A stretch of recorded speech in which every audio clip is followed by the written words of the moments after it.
यार देखो, जब लोग इंग्लिश बोलना सीख रहे होते हैं ना, तो उन्हें छोटी छोटी चीजों के बारे में भी ध्यान देना चाहिए। लोग क्या करते हैं, सिर्फ वर्ड मीनिंग याद कर लेंगे, फ्रेजेस याद कर लेंगे, ये डेली लाइफ के वर्ड्स ढूंढने लग जाएंगे। ये सब तो जरूरी है ही, लेकिन आपको पता होना चाहिए कि अपनी बात की शुरुआत कैसे की जाए। सबसे ज्यादा इंपॉर्टेंट यही है। अब जैसे कि एक्सप्रेसिंग योर ओपिनियन, यानी कि अपना ओपिनियन आपको देना हो, अपनी राय किसी को देनी हो किसी बात में, तो आप उसकी शुरुआत कैसे करेंगे? पता ही नहीं है। अरे मैं धर रहा हूं ना पूरा, मैं तुम्हें बताऊंगा कैसे।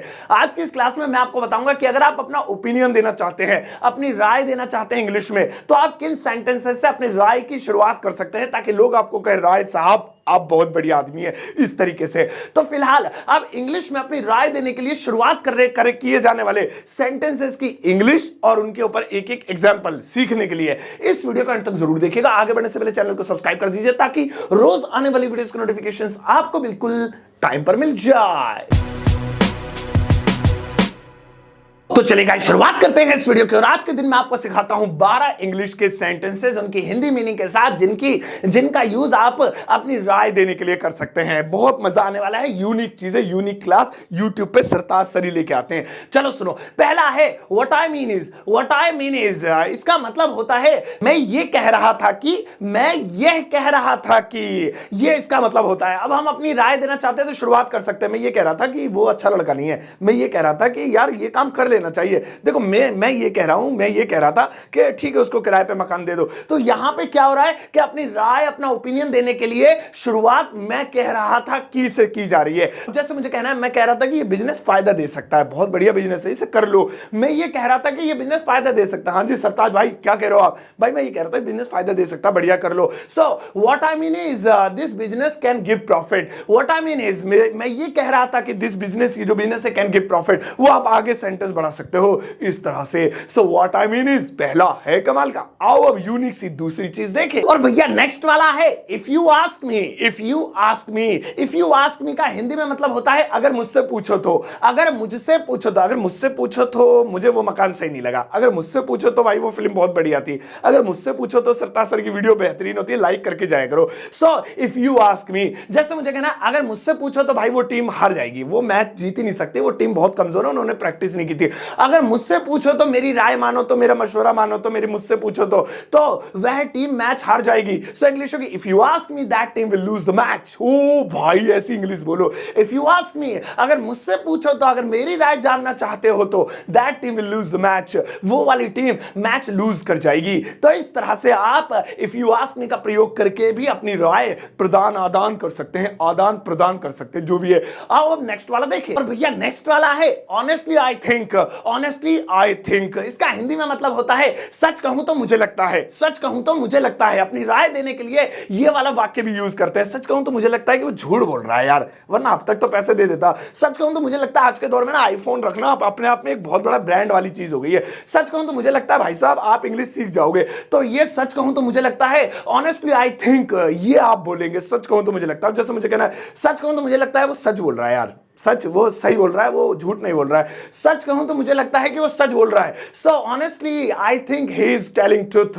ऑनेस्टली आई थिंक, सच कहूं तो मुझे लगता है, मेरी ये राय है, ही इज स्पीकिंग ट्रुथ, वो, या ही इज टेलिंग ट्रुथ, वो सच बता रहा है, सच बोल रहा है। तो आप इसका भी प्रयोग कर सकते हैं। आओ अब अगला वाला देखें। और भैया नेक्स्ट वाला है it seems to me. It seems to me, इसका हिंदी में मतलब होता है मुझे ऐसा लगता है कि, मुझे ऐसा लगता है कि, मुझे ऐसा लगता है कि यार वो नहीं आएगा, मुझे ऐसा लगता है कि वो चला गया होगा, मुझे ऐसा लगता है कि शायद ये बिजनेस अच्छा रहेगा। तो अपनी राय देनी है तो आप इट सीम्स टू मी का प्रयोग कर सकते हैं। जैसे मुझे ऐसा लगता है कि वो नहीं आएगा पार्टी में, वो धोखा दे गया, वो भाग गया। मुझे ऐसा लगता है कि वो पार्टी में नहीं आएगा। It seems to me he will not come in the party. It seems to me, मुझे ऐसा लगता है कि he will not come in the party, वह पार्टी में नहीं आएगा। तो अपनी राय देने के लिए आप इट सीम्स टू मी से भी शुरुआत कर सकते हैं। बहुत बढ़िया है। आओ अब अगला वाला देखें। और भैया नेक्स्ट वाला है as far as I know. As far as I know, इसका हिंदी में मतलब होता है जहां तक मुझे लगता है। जहां तक मुझे लगता है, ये मतलब जहां तक मेरी राय है, जहां तक मेरा मानना है, जहां तक मुझे लगता है।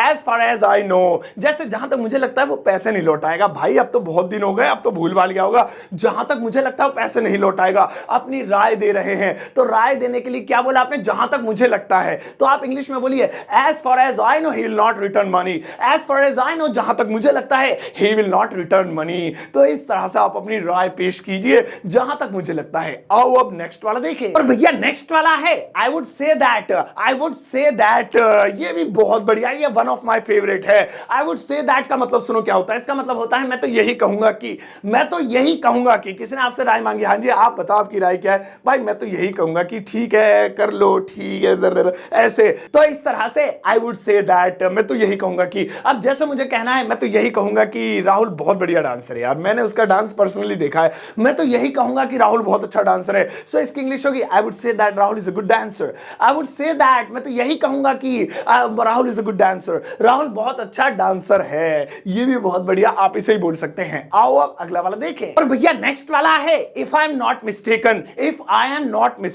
ये भी बहुत बढ़िया है। सुनो इसका क्या मतलब है। If I am not mistaken, अगर मैं गलत नहीं हूं तो, हाँ जी बताओ, आप बताओ क्या क्या कहते हो इनके बारे में। अगर मैं गलत नहीं हूं तो ये वही इंसान है शायद जिनसे मैं पहले मिला था। अगर मैं गलत नहीं हूं तो आप 25 साल के हो, मुझे लगता है कि, है ना, ऐसा ही ना। सो अगर मैं गलत नहीं हूं तो if I am not mistaken, अगर मैं गलत नहीं हूं तो आप 25 साल के हो, मुझे ऐसा लग रहा है, ये मेरी राय है। तो यहां राय दे रहे, तो शुरुआत कैसे किया, अगर मैं गलत नहीं हूं तो, कितना बढ़िया फ्रेज है। तो आप इसे इंग्लिश में बोलिए if I am not mistaken you are 25 years old, ऐसे। If I am not mistaken, अगर मैं गलत नहीं हूं तो यू आर 25 इयर्स ओल्ड, आप 25 साल के हैं। अब आप इसको बदल बदल कर कुछ भी सेंटेंस लगाइए, लेकिन शुरुआत कीजिए if I am not mistaken, अगर मैं गलत नहीं हूं तो, अगर मैं सही बोल रहा हूं तो, आप ऐसे उल्टा भी सोच लो इसका मतलब, अगर मैं सही बोल रहा हूं तो आप 25 साल के हो ना, if I am not mistaken. So इस तरह से ये भी बहुत बढ़िया है। आओ अब नेक्स्ट वाला देखें। और भैया नेक्स्ट वाला है the main point is that, इसका मतलब सुनो क्या है। The main point is that का हिंदी में मतलब होता है असल में बात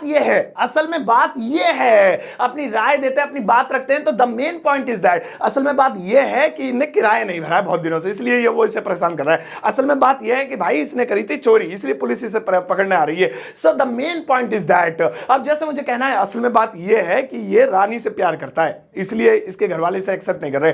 असल में बात यह है कि रानी से प्यार करता है, तो इसकी इंग्लिश होगी the main point is that ही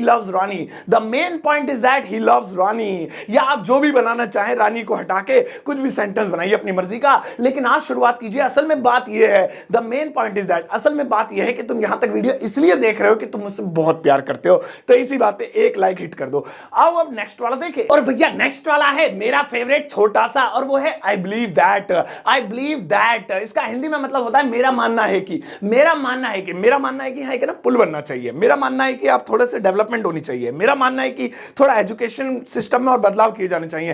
तो ओपिनियन दे रहे हैं, राय दे रहे हैं, तो आप आई बिलीव दैट का यूज कर सकते हैं, मेरा मानना है कि। अब जैसे मुझे कहना है मेरा मानना है कि वो ना 12वीं पास कर लेगा, यार पास कर लेगा, बहुत बढ़िया पढ़ाई कर रहा है वो, मेरा मानना है कि वह 12वीं पास कर लेगा। सो इसकी इंग्लिश होगी I believe that he will pass 12th, I believe that, मुझे यकीन है, मेरा मानना है कि ही विल पास 12th, वह 12th पास कर लेगा। इस तरह से अब आप भी इस तरीके से बोलिए मेरा मानना है कि उसने मुझसे झूठ बोला था, मेरा मानना है कि वो कुछ छुपा रहा है, आई बिलीव दैट। आओ अब अगला वाला देखें। और भैया नेक्स्ट वाला है इन माय व्यू, इसका मतलब होता है मेरे ख्याल से। अब देखो हिंदी में ये बहुत पॉपुलर है, मेरे ख्याल से आज बारिश होगी, मेरे ख्याल से आज वो आएगा नहीं, मेरे ख्याल से आज सैलरी मिल जाएगी। सो मेरे ख्याल से इन माय व्यू ऐसे बोलेंगे। कुछ लोग इन माय व्यूज भी बोलते हैं, वो भी ठीक है, बहुवचन, मेरे ख्यालों से, मेरे थॉट्स से, या इन माय व्यू बोल दीजिए। जैसे मुझे कहना है मेरे ख्याल से यार वो देरी से आएगा, वो ना एक्चुअली ट्रैफिक है, वो आ नहीं पाएगा, फोन तो कर रहा, आ रहा हूं,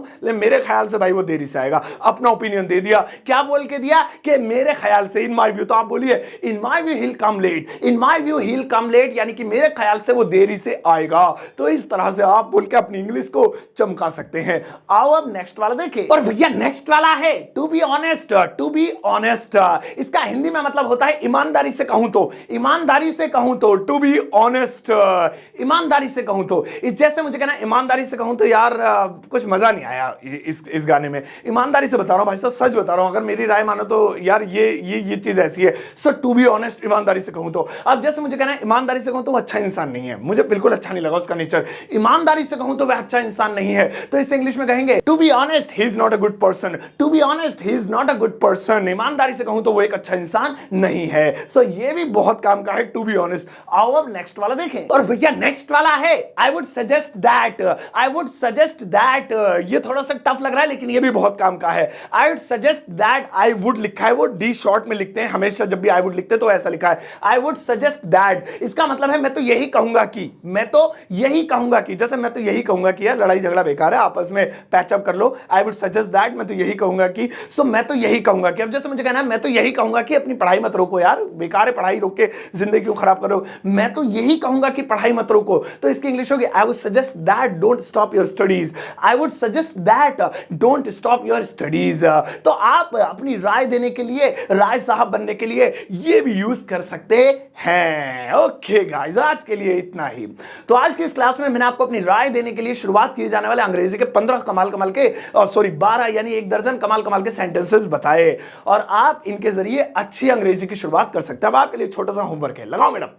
ये देखिए 3 सेंटेंसेस हैं, इनमें हर एक सेंटेंस की शुरुआत जो हो रही है, शुरुआती सेंटेंस सेम है तीनों में, तो इसका मतलब ये नहीं है कि अपनी राय देने के लिए आप सेम ही यूज करें, एक ही जैसा। आप उन 12 में से कोई सा भी कुछ भी उठा लीजिए, क्योंकि राय की तो शुरुआत करनी है ना जो आपका फेवरेट हो, और उसके बाद राय की शुरुआत करने के बाद जो आगे लिखा है उसकी इंग्लिश लिख दीजिए। तो इस तरह से मुझे पता चल जाएगा कि आपका फेवरेट वाला कौन सा था, और पता चल जाएगा कि अब आपको आ गया है अपनी राय देना। इसका आंसर इस वीडियो कमेंट सेक्शन में पोस्ट कर दीजिएगा, मैं अपना हार्ट दूंगा और चेक करूंगा। आपका होमवर्क हो गया कंप्लीट। बाप के लिए एक और छोटा सा काम कि इस वीडियो को सबके साथ शेयर कीजिएगा, इसका लिंक कॉपी करके अपने फ्रेंड्स को भेज दीजिएगा, उन्हें टैग भी कीजिएगा, और जाते जाते इस वीडियो को एक प्यारा सा लाइक देकर जाना।